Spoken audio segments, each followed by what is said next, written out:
What's up, everyone? Thank y'all for joining me on Buzzing with Marlowe, live, and I'll say it again, live. We are literally 2 weeks away till the big daddy of them all, Christmas, ladies and gentlemen. I hope everybody's doing well. Hope everybody's had a great week, great day. And guess what, ladies and gentlemen? It's Friday. Friday. A little bit about what's going on. Got new merch. Y'all see these nice little beautiful things right here, Buzzing with Marlowe. Check it out on Bonfire, the link below.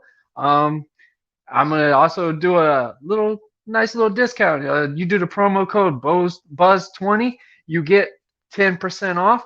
I mean, can't go wrong. Christmas coming up, you can have some nice little Buzzing with Marlowe merch. We got hoodies, t-shirts, tank tops. Ladies, I know you love the Razorback tank top looks for gym or just to wear around. Those are also out there, and we got pink as well. So guys, check them out. A lot of good things going on, guys. Also check, if you aren't subscribed to us, subscribe to our new YouTube channel, Buzzing with Marlowe. I mean, so far we're picking it up, guys. That it's slowly picking up. I finally got this YouTube thing all set up, finally figuring everything out. Also, y'all watching us up on Facebook Live. There's also a Facebook page of the real Buzzing with Marlowe. There is a fake one out there, so watch out.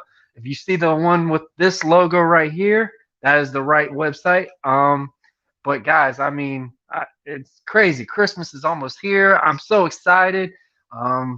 Guys, I know we've been going through so much for the past year and a half, and it just feels like everything's starting to come back together again. It's just super a great blessing.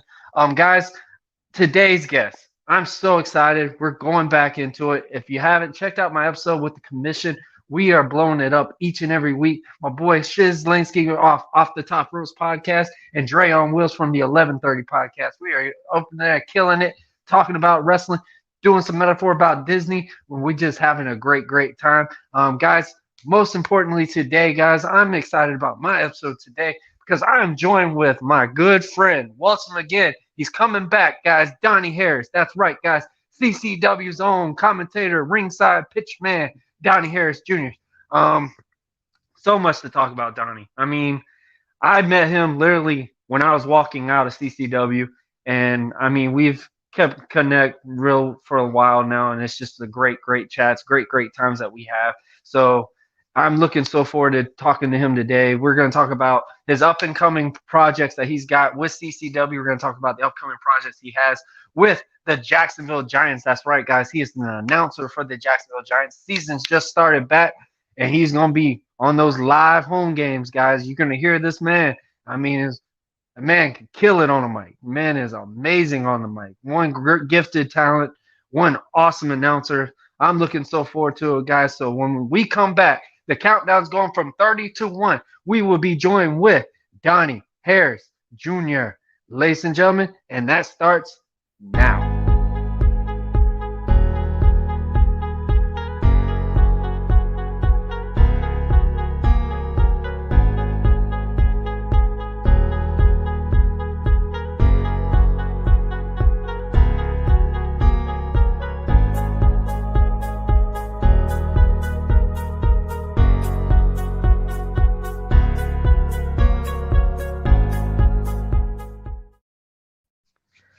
All right. I am joined with the one and only. Welcome back, man. Donnie Harris. How you doing, man? Pretty good, man. Pretty good. How you doing, Marlo? I'm doing good, man. It's Friday. Christmas is almost here. Whew, man, can you believe it's almost here now? Oh, oh yeah, man. Got a big Christmas list. But one of the good things about being an adult is you don't have to worry about, oh, are my parents gonna get it? Or was I get enough boys? Like you can just go order it on Amazon yourself because you have disposable income now that you're an adult. But yeah, man, I'm really glad the Christmas season is here. Oh yeah, man. Last time we talked, you were having a lot of big goals coming up, and obviously COVID just finally rose up. We're finally getting live shows again, man. Talk about it. How's that been, being able to be in front of crowds and stuff like that again? Man, it was COVID. It hit everybody bad. For me, it really stunk because it really felt like I had some momentum going, but I like to think that as 2021 closes, at least I've gained the momentum back. As you said, this basketball season, I'll be with the Jacksonville Giants as their PA announcer for all their home games, and I'm really looking forward to that. Also, going to continue my relationship with several of the wrestling promotions that I worked for in 2022. Just got a lot on the table, man. Doing color commentary now, that's a new thing for me, and it's been a learning curve, but it's a lot of fun because I've kind of mastered ring announcing, or at least I think so, to a degree. There's always more to learn, but now I have this other thing that I don't see CW, and that being a color commentator, and it's a whole new learning process, and I love that, man. When it's something I'm interested in, when it's something I like, I want to learn everything I can about it. So it's like I have something else to look forward to in addition to my duties as a ring announcer when I go to a CCW show. Because I know as soon as I get the introductions done, I sit down by my partner, Jimmy Rosendorf, an excellent play-by-play guy, and we call the matches.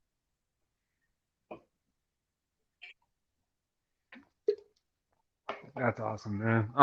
Talk about what's some of the differences that you had experienced, obviously coming from the announcing standpoint to going into color commentary. Like, what are some of the differences that you've seen so far? With my limited experience, you need to know more of the backstory. You need to know facts. Most of the time when you come in as a ring announcer, you write your cards, any sponsors and all that. You get in, you introduce the wrestlers, you get out, you get back in. I mean, there is a repetitiveness to the job that you kind of get used to, and you just kind of get better at that. With being a color commentator, you need to buy a notebook and write down a lot of facts, because at some point during the match, it's my job to inform the audience of why are these two guys fighting? What's the history here? So you really need to be informed about that. So it's kind of like studying for a test in a way.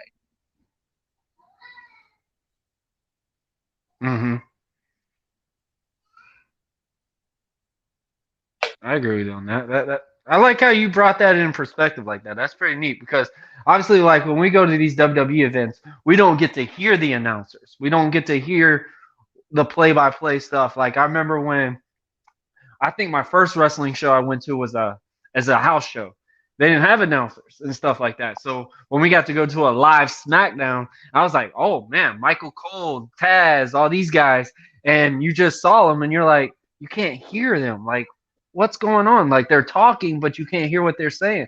So and then when you watch the TV, you can just tell like, oh, they're a big reason of why TV wrestling is so popular, because obviously if you're just watching it, it's a lot different than you hearing the commentating and stuff like that. It makes it feel like a real sports event in ways. Like, yeah, and in my way, I like it because I grew up on Jim Ross, Joey Styles, Joel Gertner, Jerry the King Lawler. Those guys were my heroes, and in my own small way, it's like I'm taking things. You were a big ECW fan, right? Yes, I caught ECW on the tail end, like 99 through 2000. So I missed all the good stuff, but there's no way my parents would have let me watch it prior to that, because I was just too young. I was really too young even then to be watching it, but mom and dad showed leniency on certain things. So even though I only watched it for about a year, it really left a lasting impression on me. Joey Styles and Joel Gertner to this day are two of my favorite commentators. Just, you had Joey Styles, who's all prim and proper, and he's giving the introduction. Okay. And then Joel Gertner goes in and, well, it is I, the such and such, quintessential stud muffin, Joel Gertner. And I lived for that. And Jerry Lawler saying stuff. It gave it a different perspective. Yeah. And Jerry the King Lawler, just the stuff he would say. Oh my God, I cannot repeat half of it here. Look the stuff up on YouTube. Puppies. Yeah. He gave a different terminology to puppies. That's for sure. Yeah. Or just the stuff with him. Oh wait, my leg's stuck on this cord. I can't get to him in time. I mean, That obviously, was my favorite Jerry the King Lawler. Like his heel, like when we see in the ring, you see a baby face and a bad guy. But when you saw Jerry the King Lawler and Jim Ross on the commentary booth, you could still see like a heel and a good guy perspective in a commentating standpoint. You don't see that much in wrestling anymore. Now it's mostly just everybody agrees to it. They watch the play by play. You might see a little bit with Corey Graves or something like that, but you don't see like how real it was with Jim Ross and Jerry the King Lawler. That's why two of those guys really stand out more than anyone, just because of the mindset they was. And I love Jerry the King Lawler when he was just kiss ass for Vince. Oh my gosh, you just yeah, make him even more mad. Like it was just like, gosh, man, you're like, why don't you just go over and rub Vince's shoulders or something? And when JR would sit there and go, oh, why don't you go give him a pedicure, King, or something like that, it was just so freaking hilarious how they just went bantering back and forth. yeah. I mean, they were as much So stars, what are or they were as much stars of the show as the regular wrestlers mm-hmm. were. But what were you asking? Yeah, that's what I'm saying. Like you don't see that. You don't see commentators really at that standout moment like how it used to be. Like, oh my gosh, man. I think is a big missing in some wrestling sometimes. It's just like just give them the thing and just make the fans believe in the product. And that's one thing I think any sport needs. You just need to believe in the product. When you could see people that are really enthused and getting into it, and I could tell with you, I knew for a fact when you were doing college commentary, I knew it was going to be a challenge for you at first, but you were already invested into the product. And you put a lot of energy, and I saw some of the commentating that you did, and I'm just like, okay, he's getting into this. And like I can start seeing that you're starting to pick up a little bit on it. Like when you started showing your reactions and stuff, you could even tell, even while you're watching the match, and you could just hear your words. I can just tell you're probably throwing your hands, waving or something because you're showing that emotion when you're talking about it. It's just not like a robot sitting like, okay, arm drag, sleeper hold, fans are picking it up again. Robotic Yeah, mode. I mean, I love this business. I'm excited anytime I get to do it. I told you, I'd made mention last time that we talked, you have that love for it. And, I do everything I can to make sure that flame's always burning. And, it's got added fuel because I have this new avenue that I'm pursuing. And I mean, it's great. And, obviously big tips to Jimmy, who's great at the play-by-play because I've been in this business for 3 years and I've been a fan for I don't know how long. And I can go ahead and tell you, I can't remember half the names of the dang moves. So Jimmy does a good job of taking care of that part of it. And I can tell I get to tell the fans, why are these two guys beating the crap out of each other? I know, like a lot of people. I said like one comment one time, and a lot of people have said like, oh, we like it. That used to be your catchphrase. I said somebody was beating somebody like he brought home a D on his report card. And for whatever reason, the people really liked that phrase. So that was kind of cool. If you get a sign like that, man, that's your trademark.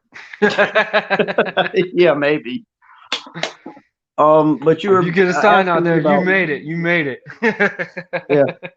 And, right now at CCW. What's that?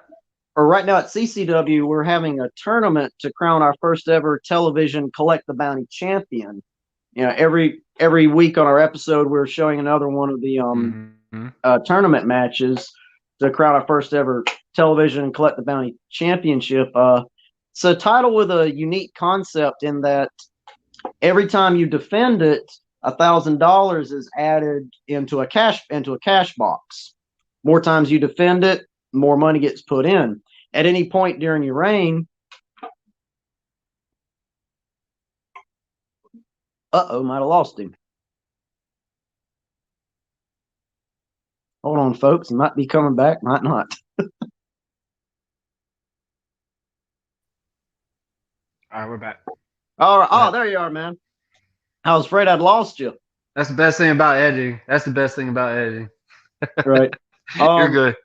But no, what I was saying, with the TV Collect the Bounty Championship, every time you defend it, you get $1,000 put into a championship lockbox. More times you defend it, more money goes in the box. And at any point during your reign, you can relinquish the title and collect your money. But if you lose the title, not only do you lose the championship belt, but all the money you've accumulated will go to the new champion, hence the name Collect the Bounty Television Championship. And I think it's a concept that it's probably been used somewhere else similar, but it hasn't been used a lot. So, we're real excited about crowning our first champion. And, it just stresses, every belt in your organization should have some type of importance, whether it's the world title or your secondary titles. Mm-hmm. Yes, I agree with you on that. And then one thing I remember, and one thing I'll shout out for Chris from CCW, one thing he taught me was a title doesn't make a wrestler. A wrestler makes the title. And regardless if it's the heavyweight title or like what we call the secondary title, with me being a former alternative champion for 2 years, that was a secondary title. But the way I carried it, you thought of it as like a main title, like one of the titles that mattered and stuff like that. It's just based off of how you carry that belt. And I'm excited to see how this Collect the Bounty thing is, because it's a big deal, because there's been a long time since a newer championship has been in Continental Championship Wrestling and stuff like that. And just seeing that has been able to build up and stuff like that, that's a pretty cool incentive, I think, man. I mean, you're putting money into it.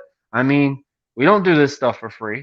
So, like, when you putting in a nice little payroll in there, that thing keeps adding up, man. That's a good payroll for, if you ask me. That's a heck of an incentive. Like, hey, not only did I get to win a championship, but hey, I get a nice little pay raise also. Like, yeah, you never know. Like,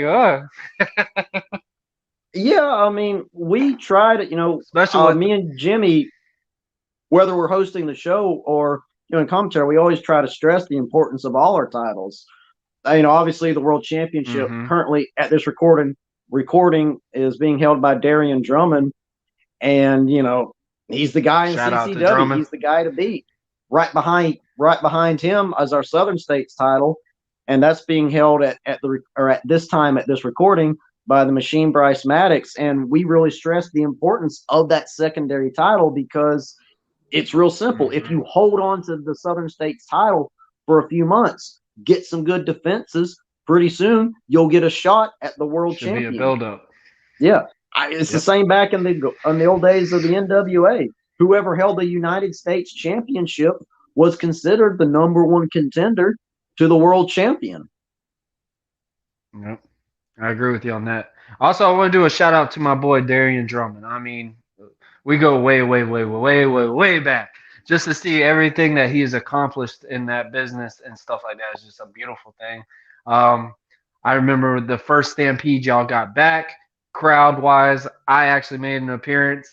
I got to witness Drummond winning his very first title. So that was such a beautiful thing, and awesome to see that he's carried this thing so high, and just amazing what he's doing with it. I literally have said it numerous times. Drummond was going to be a guy that put eyes on a product regardless of where he was or what he did. So major shout out to him on that. But you just mentioned that you sit here and y'all talk about every champion. That is a big thing to do. Like, honestly, I remember with Continental Championship Wrestling, we've only really had 3 titles. Maybe 4 when I started getting in there and we started seeing that we could have an alternative division. But we only had 3. We had the heavyweight, the tag titles, and the Southern States. Those were like the only 3 that you really could ever get in Continental Championship Wrestling. Then me, less fortunate, and a good Skylark and a good number of guys, we brought the alternative championship back just to get more of a raise and try to figure out something new. And every title had something different incentive-wise. Like the alternative title, it was you wrestled any type of match. It wasn't a regular match. You wrestled any type of special secondary match. Southern States title, you're going to, I meant this, oh my gosh. Yeah, that's Southern States. That's right. You wrestled that basically for a distance. Like you're going to be that's the workman's title in ways. And then the heavyweight title, that's just the big daddy. You want that title. Like that's just the main thing that you've always wanted. It's held by, I remember the time I was there, the Outlaw Jamie McKinnon, Chris Turner himself. I mean, Landon Cruz just it put 3 numbers in.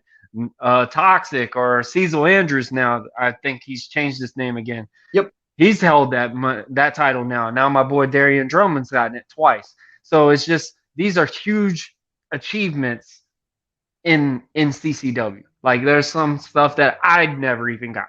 So it's just really good to see guys that I've been around when I first started and stuff and actually had trained, and now to see where it's going now is just a beautiful thing.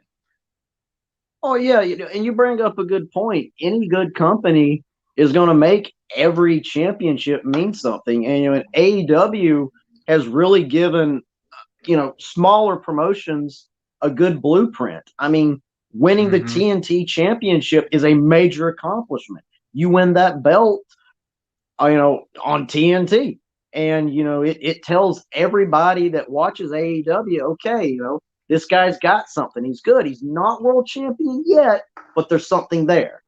It's kind of that first pathway onto the world championship. I mean, if you want another example, look at football, specifically the SEC. One of the most sought after things on every team in the SEC's roster is to win the SEC championship. I mean, you could argue it's more coveted in our conference than the national title because how powerful the SEC is. But a lot of people that win, or a lot of teams that win the SEC championship, go on to win the national championship. But it all starts with that secondary title being the SEC championship. And I think it's just a good blueprint for every type of promotion that has any type of competition to follow. Your world championships, your national titles, the big title of your company is always important, but that secondary title is still important too, because it's kind of that first step to going on. Going on to bigger things. And in some ways, on a personal level, it becomes more important because it's your first one. It's that first thing that you've ever been able to hold on to and go, oh man, this is mine. When by the time you get to the national championship or world championship, it's still important, but that first title that you won, whether it represents, it makes you hungrier. It makes you hungry. And sometimes, it's a good way to reignite the fire. If, you've been to the top and you've kind of levied off and you want to get back there, boom, you win that secondary title again. You're back on the hunt. Yeah. And it makes it where you don't get stale, and it always pushes you to get better. And like how you just said, your first title, I remember when I won my first belt, man, that was awesome. Like I treated it like that was like the heavyweight title. Like everywhere I went, I sat here and pronounced myself as the champ, the guy with the belt, like Mr. Red, White, and Blue, also your alternative champion. Like I would throw those little things to make that meaning more. And I remember when I had that time, the guys were sitting there talking about, hey man, this alternative title has got more publicity than the Southern States title. Like just more publicity, because I would sit here and promote it nonstop. Like it's just a matter of what you do with the belt. And the secondary belts are big achievements. Big achievements. It's literally showing that, hey, the brand they got trust in you moving the train. Like honestly, that's a big accomplishment, because we have so many wrestling promotions around the world, and honestly, a lot of them pick exactly who they want as a champ. So when you get that chance and that opportunity, you take it. Like you take every bit of that and you go as far as you can with that belt. And you literally try to make that belt stand out. You try to make that belt go anywhere and expand it up. And those are big things. And I definitely like the fact that y'all brought a new title in, because now it brings a different look into what's going on in the championship realm. And it helps the guys in the back to fight for something now, because now it's something new, fresh. And they're like, hey, I can be that first champ. Like just new little things, and hype themselves up to get them more excited about continuing on. Yeah. And you bring up a good point. When it comes to secondary titles, your world championship is, that's your top title. But, some people say, well, why is the secondary title important? Why do I not just go on for the world championship. And, I think that's a problem that we're trying to address in CCW. I'm the Southern States title. Why do I want to go for it? Why do I want to challenge for that? Well, it's real simple. It's like I said earlier. You win the title, you hold it for a few months, you get that shot at the world title. Why is our TV Collect the Bounty Championship important? Well, it can give you a big payday. Another promotion that I think does it really well that I work for is the Coastal Wrestling Federation, CWF. Over there, our secondary title is called the Breakout Championship. Mm-hmm. And it was a championship that was designed only for wrestlers that have been in the business under 5 years. It's a chance for young and hungry guys to fight for something, win that title, and in essence, break out. It's currently being held by Van Christopher, Division I Van Christopher, who's in his first reign, and he is killing it in the CWF as the first ever breakout champion. And, he's really laying a precedent for future, for all the future champions. But, I just loved the concept on it in that, why is it important? Well, it's something to highlight the young and hungry wrestlers that come to the CWF. The veterans will fight for the world championship, and you might have a few of the younger guys. You got a newer, fresh blood. You got a new, fresh breed of champs. Like it's something. It's something for everyone. Yeah. And wrestling fans love new. They love bright. They love new things. And the Breakout Championship, at least in the CWF, highlights the new kid on the block. That really is something. And currently held by Division, like I said, a guy named by the name of Division I Van Christopher. And like I said, he is tearing it up there in the CWF. So just a little shout out to them and the creative minds that came up with that title.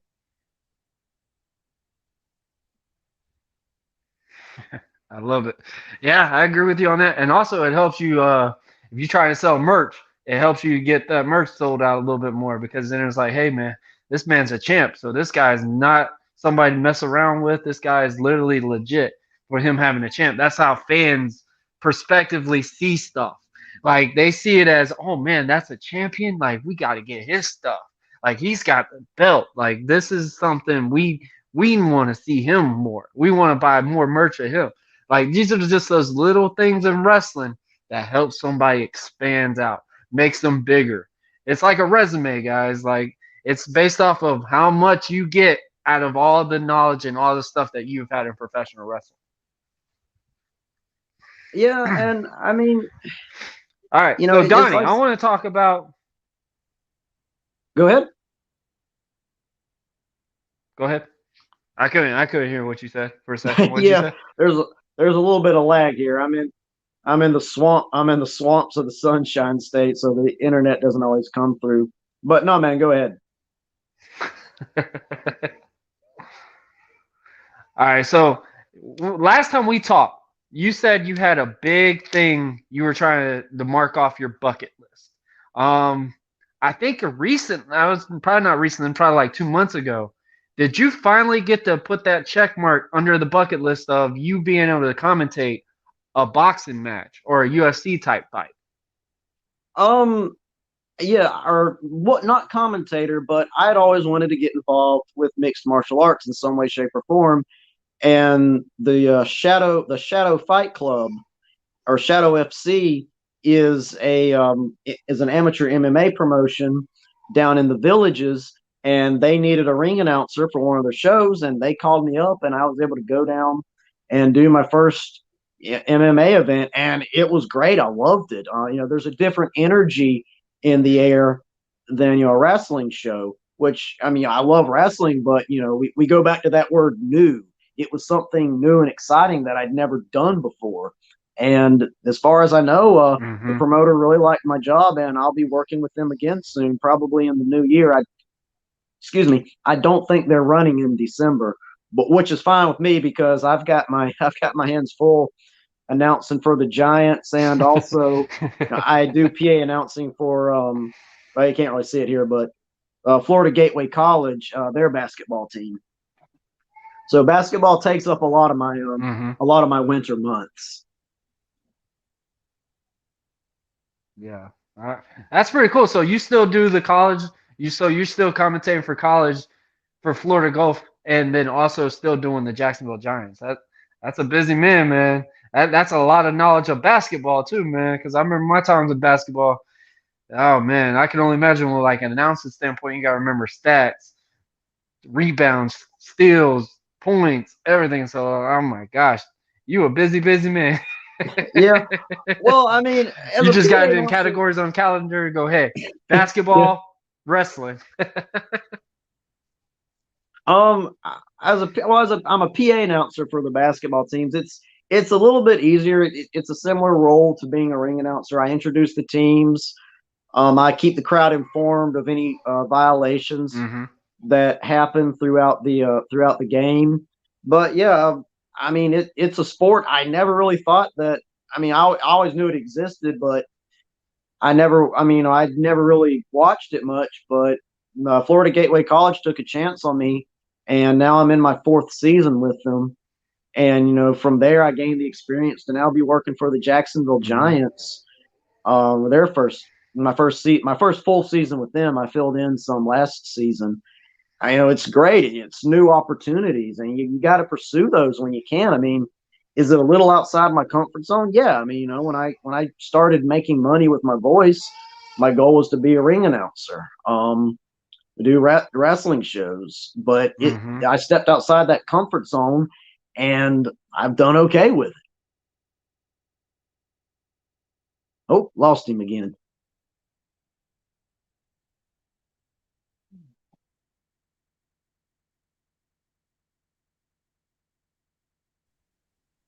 All right, go ahead. There you are, man. Thought I'd lost you again. Oh man, that boonies killing your Wi-Fi. Yeah, yeah. Gotta stand on the roof and point your phone second star to the right to get a signal.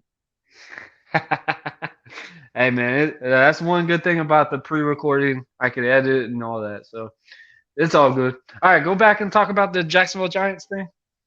Oh yeah, no, it was like I was saying. I when I started making money with my voice, I'd never expected to do anything other than wrestling, but the opportunity presented itself while I was training to work for the college, and I took it. I really wasn't prepared that well, but I've been 4 seasons with Florida Gateway College, so I must be doing something they like, and now I'm working for the Giants. I got to fill in a few times last Mm-hmm. season. I'm going to be their PA announcer this season, as far as I know. I stepped outside my comfort zone. I took a chance, and it's paying dividends. I'm really excited about this season with both teams.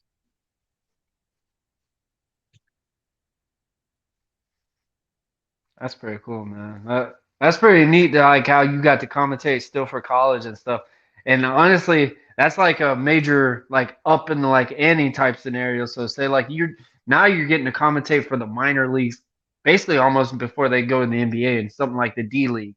So that's something pretty really cool to see. Like, what are some differentiate stuff that you've witnessed, obviously from commentating from college level to going to the ABA, talking to the Jacksonville Giants? Like, what are some of the differences that you've withstand or encountered when it goes to commentating both products?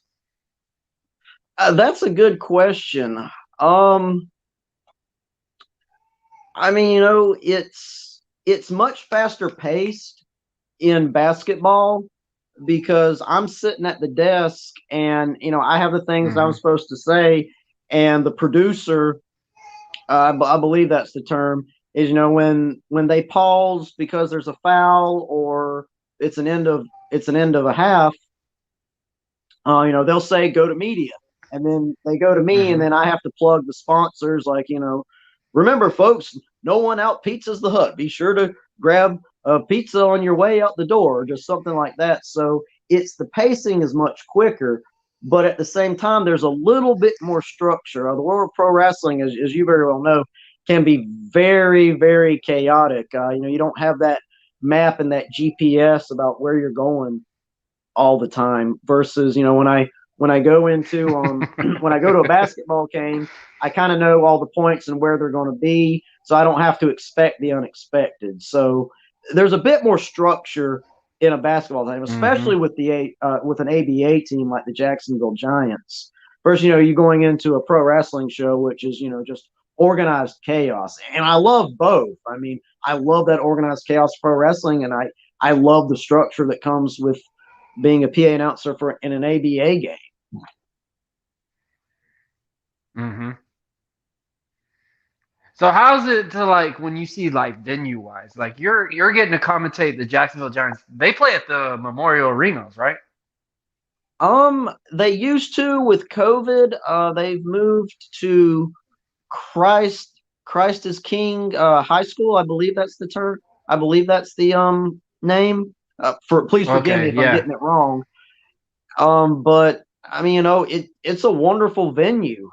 Um, like I said, for me, it's it's similar. I'm used to going into high school gyms. A lot of promotions I work for run out of high school gyms, so there was a bit of similarity there. But that's kind of where it ends because like I said, everybody's at their stations, and there's really a crunch on the clock to get things done.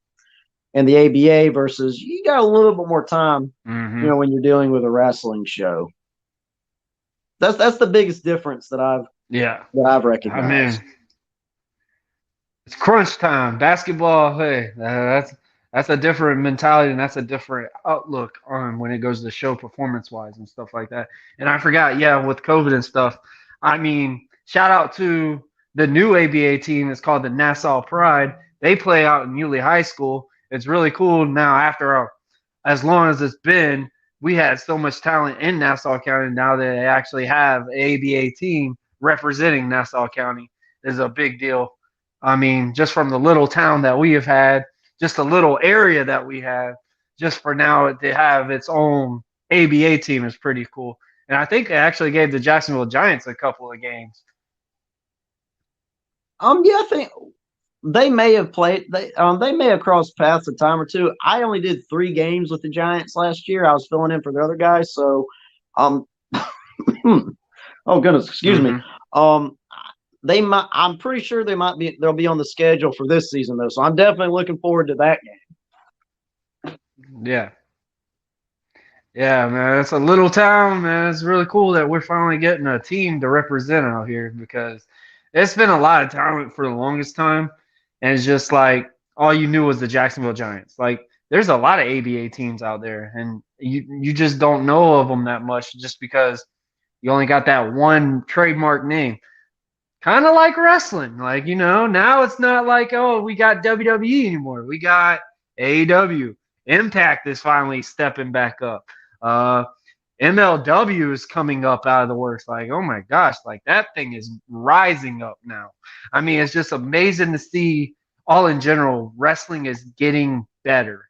Like, obviously, with COVID and stuff, everybody was a little hesitant, like, hey, we're wrestling in front of nobody, like, no crowds. Like, this is basically training sessions with our gear. Like, this has got to be outrageously crazy. Like, wrestling, my mindset when it came to wrestling, me being American Prodigy, you were living off the crowd's reactions. Their energy was what built you up to keep going, keep doing the bumps, keep doing that. So with you being in a no crowd show, I know that had to be super crazy. So obviously now with the fans back in, I think it actually revamped wrestling because wrestling is what was the only thing you really could watch on TV that wasn't really pre-done. Like, when I say pre-done, like, obviously stuff that was 2 years ago on TV and stuff like it was what was in front of you instantly. So I think wrestling doing that, it's built the community so much more now. So it's just really cool to see like everything starting to come back together. Obviously, your gigs now it just makes you even more busier than you were, but it's good to see everything is starting to basically say, you know what, the hell with COVID, let's get back to what we know what to do. Like, let's get back to being normal. Let's go back to being what we've all built up to be because people don't realize how much we need these entertainment type standpoints, basketball, football, baseball, hockey, whatever, because you need something to escape from your 9 to 5 all week or your weekends or whatever. You need that one night to escape for 2 hours. And going to these events, it helps. It really does. It helps somebody. We talk about health, mental health and stuff like that. I think sometimes it's a cure for these standpoints because it goes many different ways, like many different ways. So it's just really cool to see everything growing that what's doing. Um, Donnie, talk about what are some future products that you got going on. Some of the stuff that you got from wrestling standpoint, from basketball. Now you doing MMA and stuff like that. What are the differences between all of these that makes you get more excited for each type of time that you're going to go to these events to do more commentating stuff? What makes you keep more excited about it? I mean, for wrestling, it's hard to put in words. It's just something that always been there. If you're a wrestling fan, you get it. If you don't, if you're outside this wrestling business, it's hard to describe that feeling. The best way I can describe it, you asked me the differences. For wrestling, it's just that pull, that man, I can't wait to get out there to put on the flashy jacket, to welcome the crowd, to introduce the wrestlers. For the teams, for basketball, it's a little different. For me, it's like, especially when I do FGC, there's an emotional investment there because I went to that college. I now work for that college, so that team is in a way representing me. When I announce Mm-hmm. when I announce a wrestling match, I mean, I don't have a I don't have an emotional investment in either of the competitors. I'm just happy to be there. But when I'm there introducing the starting lineup for the FGC Timberwolves, that's my team. They represent my school that I graduated from and that I now work for. So Mm-hmm. you kind of put that restraint. But for me, it's just like, oh man, I got to see him win. Same thing goes for the Giants. As far as MMA goes, I mean, I've only got one event under my belt so far, but for me, it's so new. It's really hard to put in words, but the best way I can describe it is you just don't know what's going to happen. Mm-hmm. You don't know how the wrestlers are going to, or you don't know, sorry, you don't know how the fighters, the fighters are going to go in the ring because you hear them talking with their coaches, you hear them talking to each other, you hear them going over the strategies. This is just all based on the one event I've been to so far, but you don't know what's going to happen once that cage door closes and those two competitors go at it. So that's what's kind of hooked me in to the world of MMA, and knowing that I get to be a part of that in a small way, and I don't have to worry about my face getting punched Yeah. Yeah, you're right about that. Isn't it crazy to see like how like when we go to these wrestling shows and you see guys obviously going in the back, going over their match and stuff like that. When you go to these MMA fights, it's not that way. It's like, oh, I'm gonna try to grapple him, try to get in the leg, and try to hold him, whatever.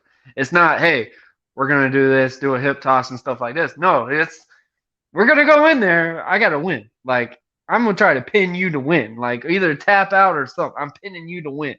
So like, how different is that for you in that type of standpoint? Because obviously, I mean, what we want to say, wrestling is fake. I mean, it does a lot to your damn body. So in my opinion, I don't see if it is fake, you can't get hurt. In my in. opinion, that's how I've always seen it. If it's fake, it shouldn't hurt. So Well, since we're obviously, breaking, it's just a newer version of wrestling. That now, since go we're ahead. breaking kayfabe at this point, um, I mean, you go in and what's, with wrestling, you kind of sometimes, I know what's going to happen. I know how the match is going to go. Sometimes I don't, sometimes I do, but with MMA and the same with basketball games, I don't know what's going to happen. I mean, I remember the first match, like the Mm-hmm. first match on the card that I did for Shadow FC. It kind of felt I kind of had the same rhythm. I get in, introduce the competitors, and step out.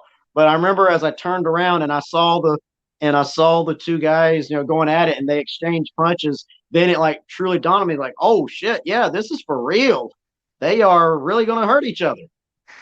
Versus versus the more cooperative aspect of that is pro wrestling. And the same with basketball.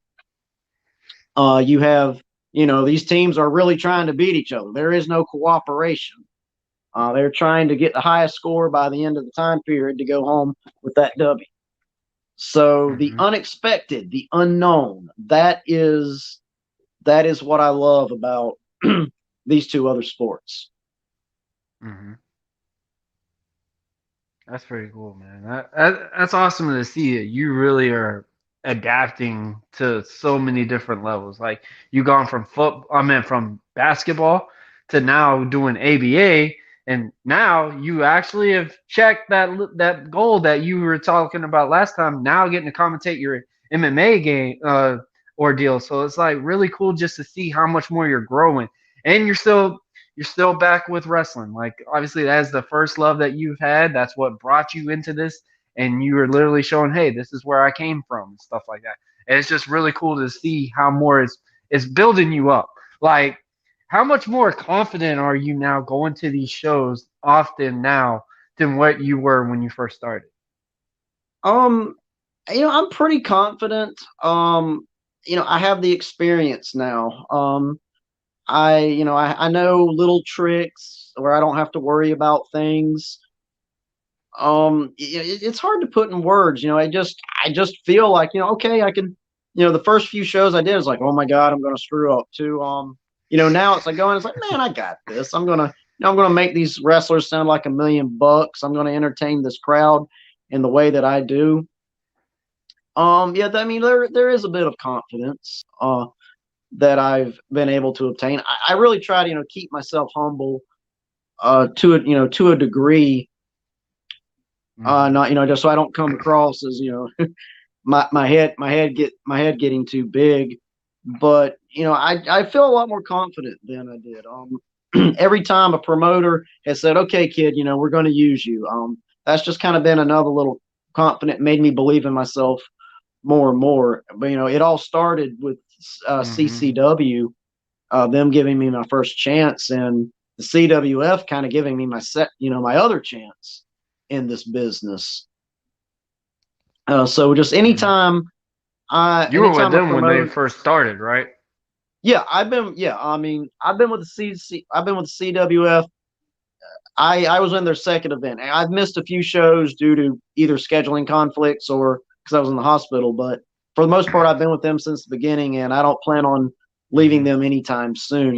It's special to kind of be with a promotion from the ground up, which is something that very few people can say that they've done. So that's like what's been really special about working CWF and CCW. I've just been with them since they were at this level, and now they're getting to this level. They've got a lot of things in the work for 2022. I can't really discuss all of them at this point in time, just because there's a lot of pokers in the fire, but nothing's confirmed yet. But both companies have been very good to me. A lot of companies have been good to me. Go Wrestle out in Daytona Beach, Knockout Wrestling in Ocala.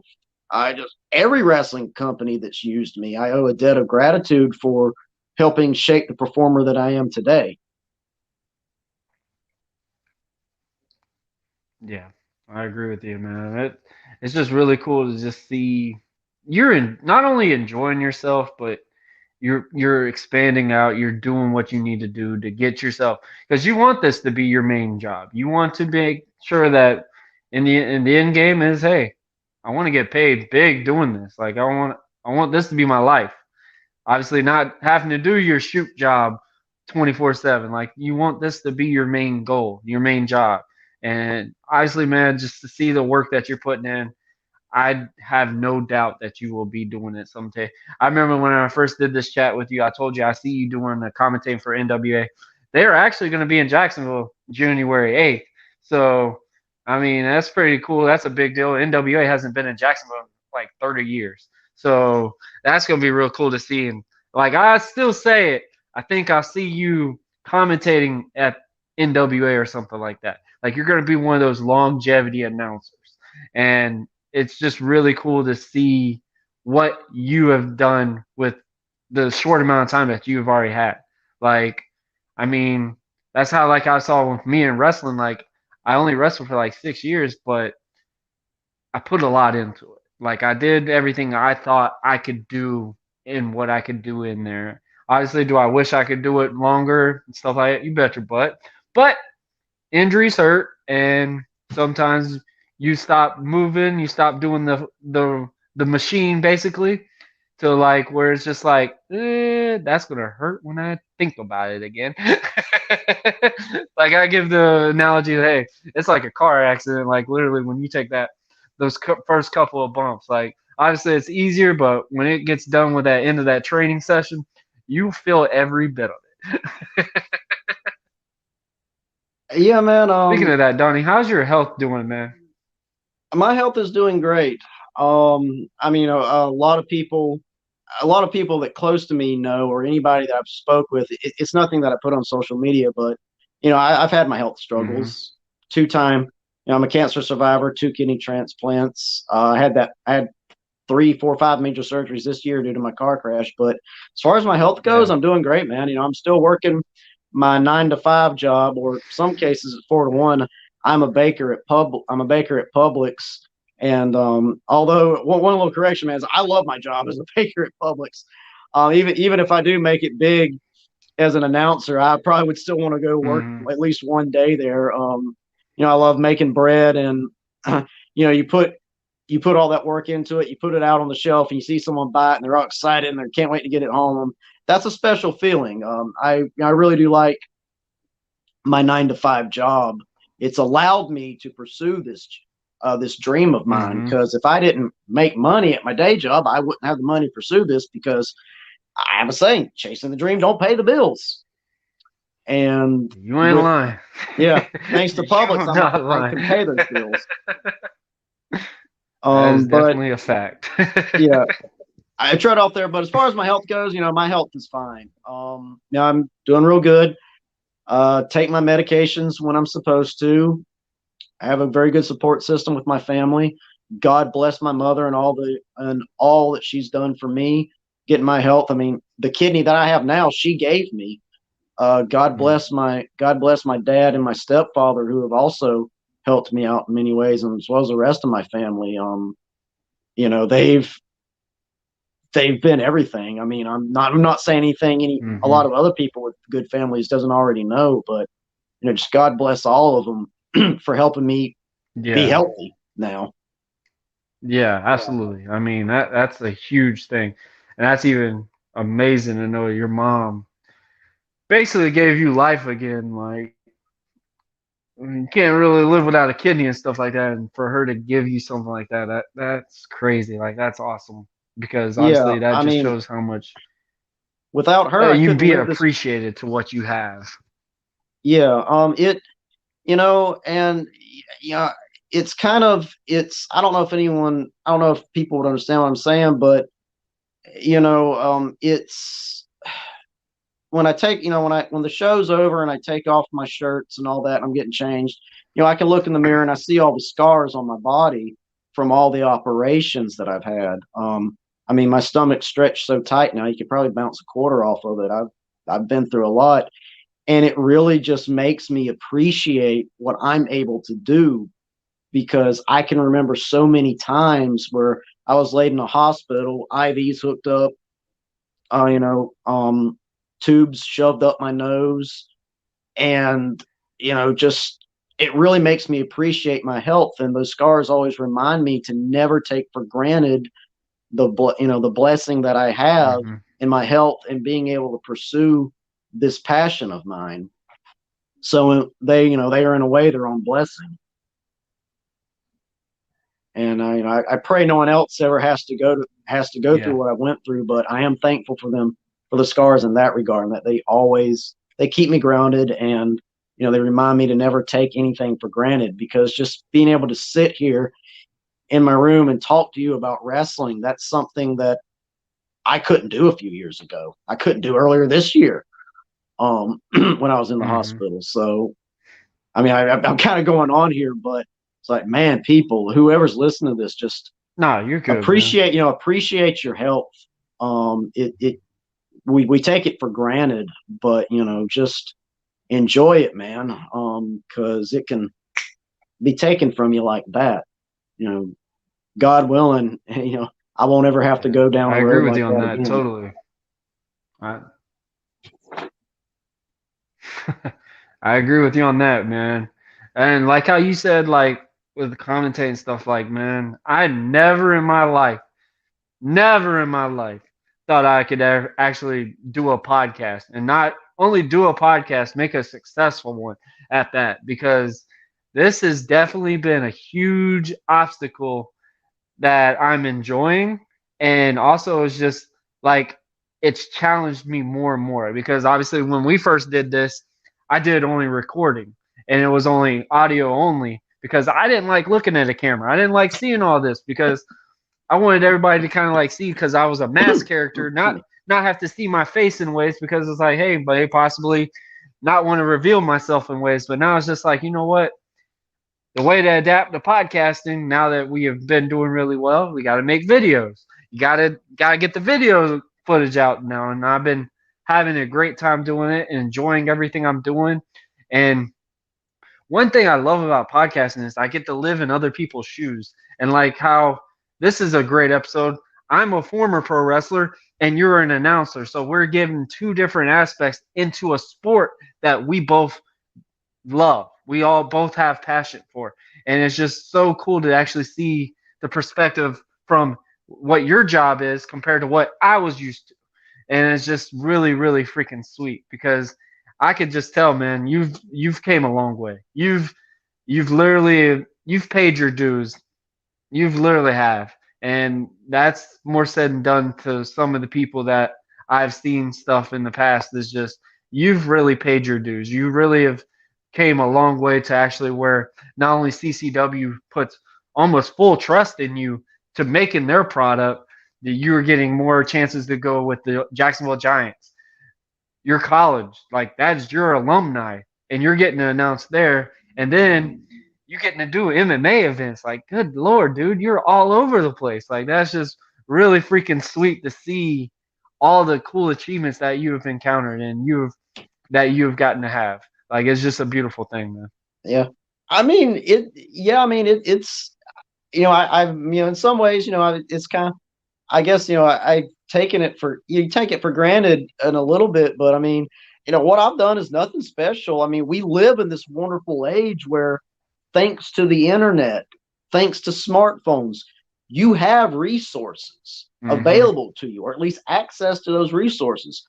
Anybody that, has a passion for the business could do what I do. Go to a wrestling school, say, hey, I want to be an announcer. Hey, I want to be a commentator. Save up your money, pay your tuition, and learn. And in a few years, you can get to my level. Heck, you might even get further than me. Anybody, it's just a matter of finding the time and applying that time. I've been very lucky that I've had the time. But, or if there's a young guy sitting out, or a young girl that's sitting out there right now and wants to be a wrestler like you were, I mean, train your body, save up your tuition, go to a school, pay your tuition, and you can do what or they can do what you've done. I mean, anybody can in this day and age, with all the technology and all the information that we have available. Stuff that, if me and you had been born in the 60s or the 70s, we would have been fans, and that probably would have been it. Like, we never would have gotten across the barricade or behind the curtain, just with how the world was. I'd have got the but now, got the tar beaten out of me, because I heard a lot of small wrestlers didn't do well back in the day. Well, it was a different world. When it comes to wrestling, I always think back to the Nutty Professor. Yeah, I know I'm stretching here, but I'll tie it together in a second.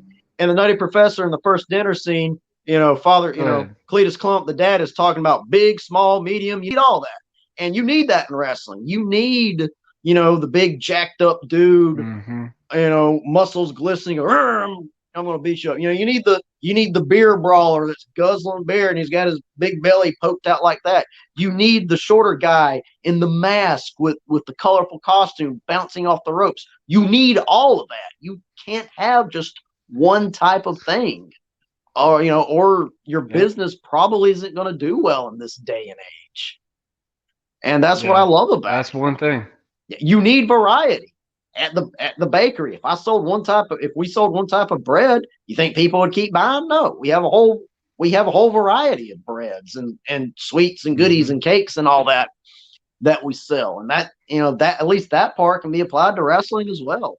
And that's what I love. That's what I love about it. You just have so many different types and personas. Yeah, I agree with you on that. And it makes it fresh. Like how you just said, it makes it fresh. It makes it something new every time. So say like with y'all getting to collect the bounty title, that brings out more energy to the guys in the back because now it's, hey, this is a newer title. I can get a good payday and a belt. Like this is two incentives like in wrestling. Like honestly, there's two things you always want in wrestling.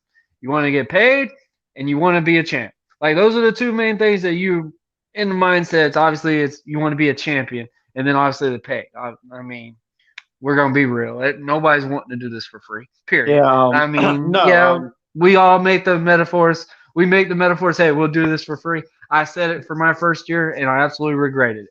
So literally, you don't do this for free. Yeah. No, I don't do this for free.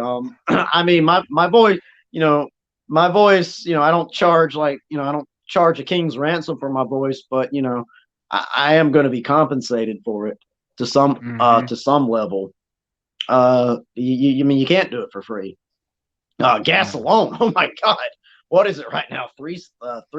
Over $3. It's like I got to cover my gas at least. I can imagine if I was still wrestling right now, how much that just the gas alone right now for like say like because I used to drive all out in Georgia area. I'm like, oh my gosh. Even with my car, I'm just sitting there, I'm like, good Lord, that's almost half the pay rate right there. Like, what the heck? Like, I'm gonna have to ask for more just because of gas. Like it's just crazy now. It's just oh my gosh. Well shoot.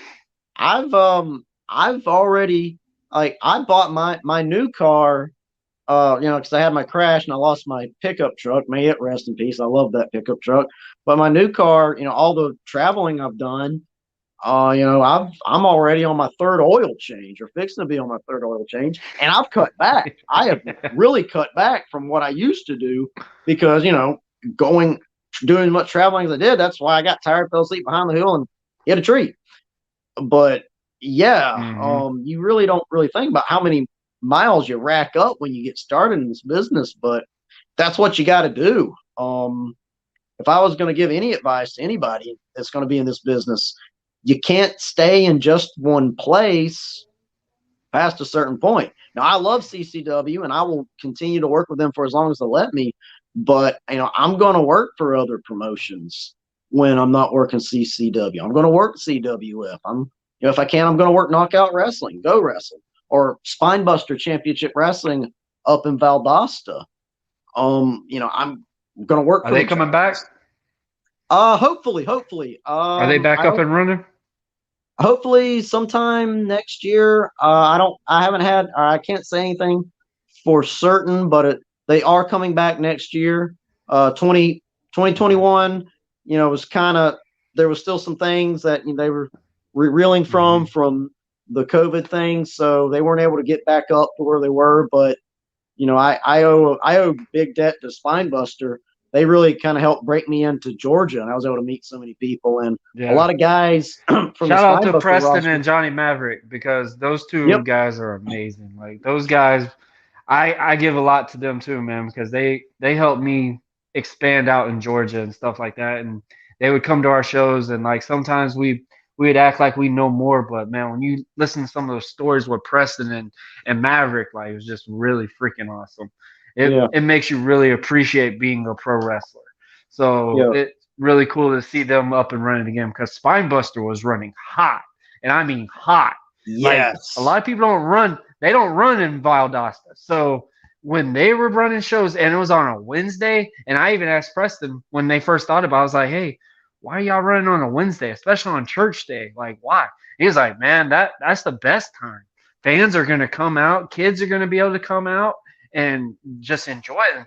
And they would show me like visuals of how many people are getting in the shows. And I'm like, wow, on a Wednesday night. man, they were running so well. They have three main guys I like to announce real quick. Shout out, Hold My Beer Hansen, Yep. my boy Southern Strong Style, Proc the Croc Johnson, and J2 Strong.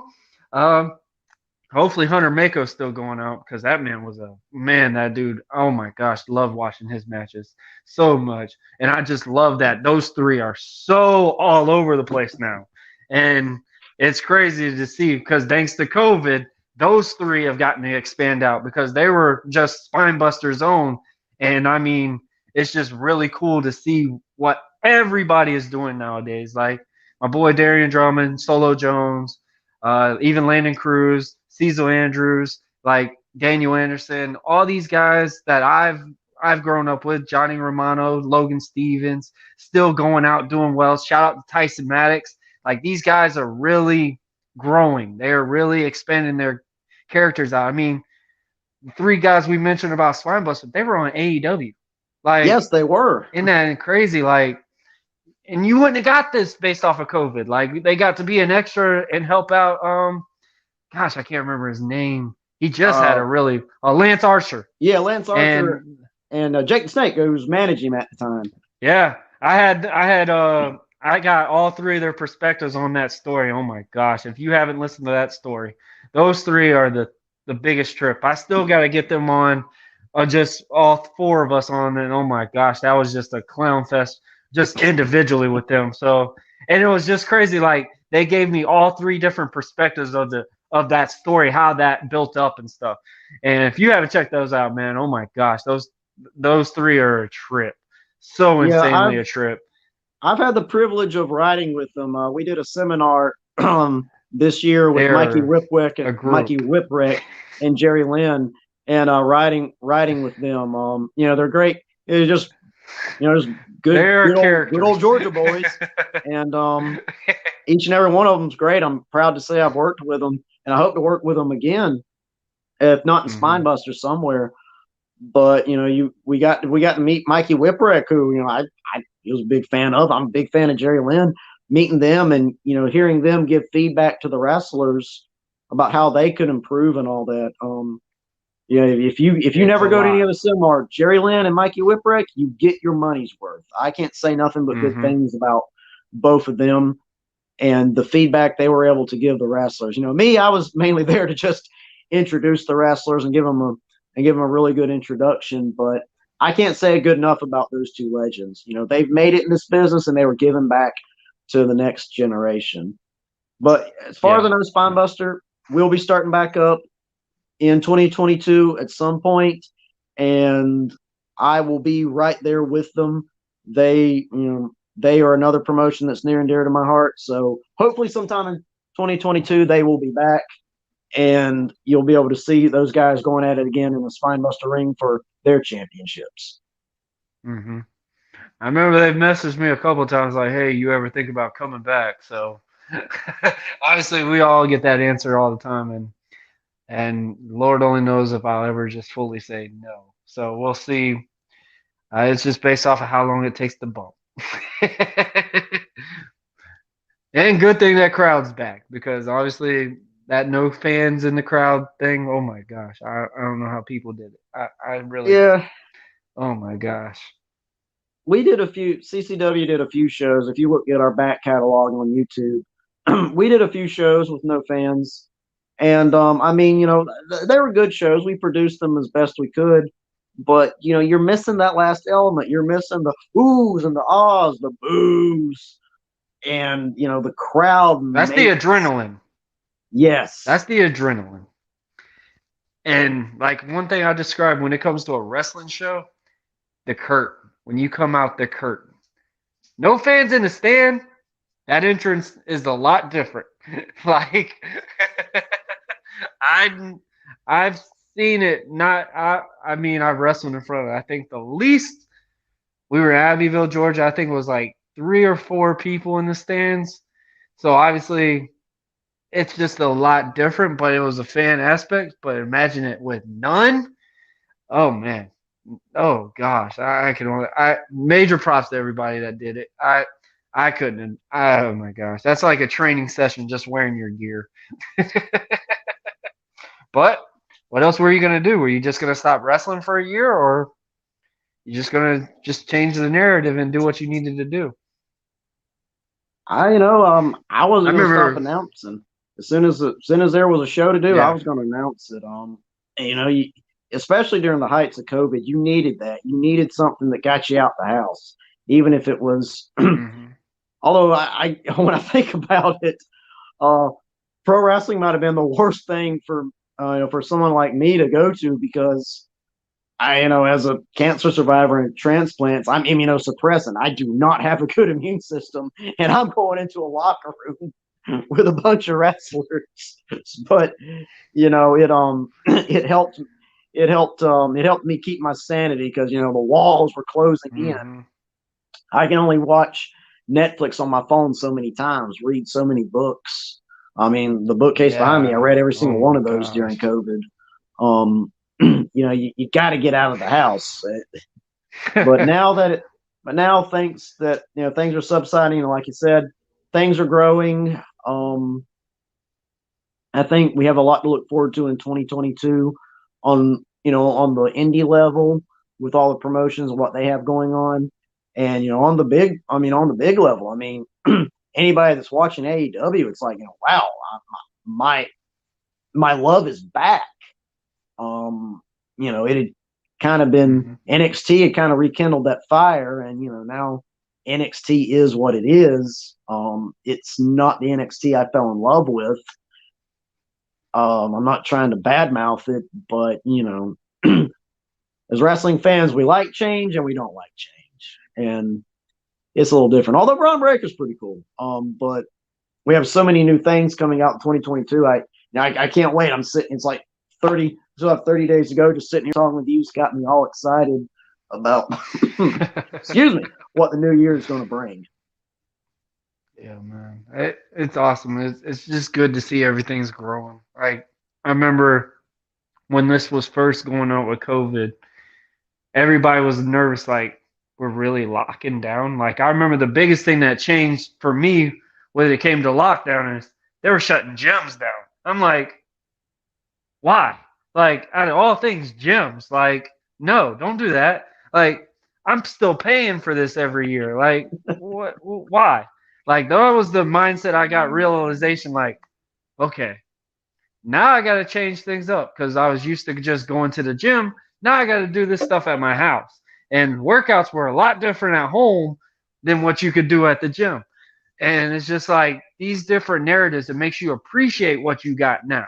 And I can definitely tell there's so much coming up in the future with you. Donnie, I want to finish up on what are all the future things that you got going on when you talk about CCW, CWF, your MMA, basketball, all that longevity stuff that you got going on. So talk about it and stuff. And do you want to do some plugs? Yeah, sure. And you asked what I got future. CCW. We're having our first show of the new year, January 22nd. Stampede, the 31st Stampede, a 20 man over the top rope battle royal where the winner will face the champion later in the event. The Coastal Wrestling Federation. Look them up on Facebook. They have their next show January 14th, I believe. I'm not going to be at that show just because I have a Giants game that day, but they have a calendar full of events. Spinebuster will be back. Be sure to check out Knockout Wrestling too, another company I've worked for. They got a lot of things in the works for the new year. Mm-hmm. And, me personally, I'm just looking forward to more announcing, doing MMA, and my next goal, I guess, would be maybe doing some voiceover in the new year. I've invested in some Oh, equipment, and that would be my hope. Would maybe hear my voice in some 15-second YouTube video if the opportunity presents itself. well, you'll be on YouTube for sure today, though. Yeah, Not yeah, can't wait voiceover, to but see you got that. a full on there for you there. Do you got any last things you want to plug in? You want to do any shout outs? Anything like Yes, that? Yeah, a shout out to all the guys at CCW, CWF Spinebuster. And if she ever hears this, a shout out to my mom, Karen Waldrop, because without her, I wouldn't be sitting here today. To my father, Mike Harris, to my stepfather, Donnie Waldrop, whose name I use when I'm ring announcing because he's had a big influence on me as far as how to talk to crowds are. And just a shout out to my people up in Publix, both Lake City and Live Oak, worked at both places, and then putting up with me when I'm talking about wrestling and politely listening when they probably wanted to do something else. And man, thanks for having me on this podcast, man. It's always nice to come and just talk wrestling with someone. Oh yeah, absolutely, man. I mean, I wish I could have had more matches that you got to announce. And obviously, my farewell is you witnessing me getting pile drive 7 times. And that being basically, oh, AP's out the door type scenario. So, I mean, it's just good to see how much you've kept on going there. Because, I mean, it's a struggle at times, but just seeing that you could keep doing it, you got to have a tough skin to be in this business. And obviously, you have definitely gotten it. You've conquered cancer. You've conquered this car accident.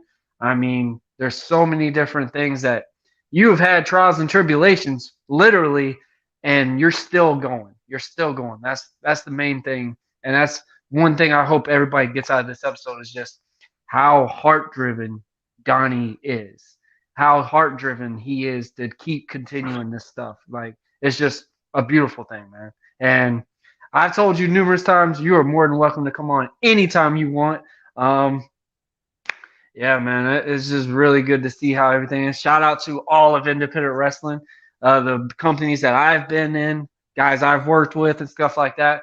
It's too many to name. I'll name like 2 or 3, and then I'll get text messages. Hey, why didn't I get the shout out? So I've already said all my shout outs as much as I can.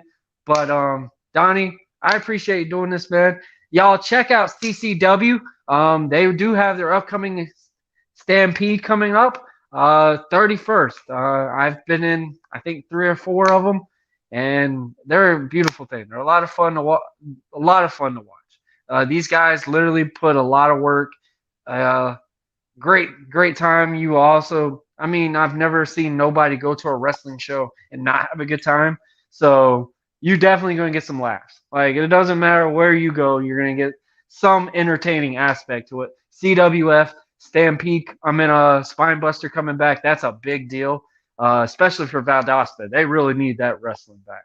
So it's awesome to see that. And if you're a Jacksonville Giants fan, check out Donnie out on the mic doing some commentary for the Jacksonville Giants, man. This is awesome. Also, his alumni, his college, check him out there. There's so many ways to witness the one and only Donnie Harris. But Donnie, I appreciate you doing this, man, and I hope you have the great rest of your day. All right, you too, man.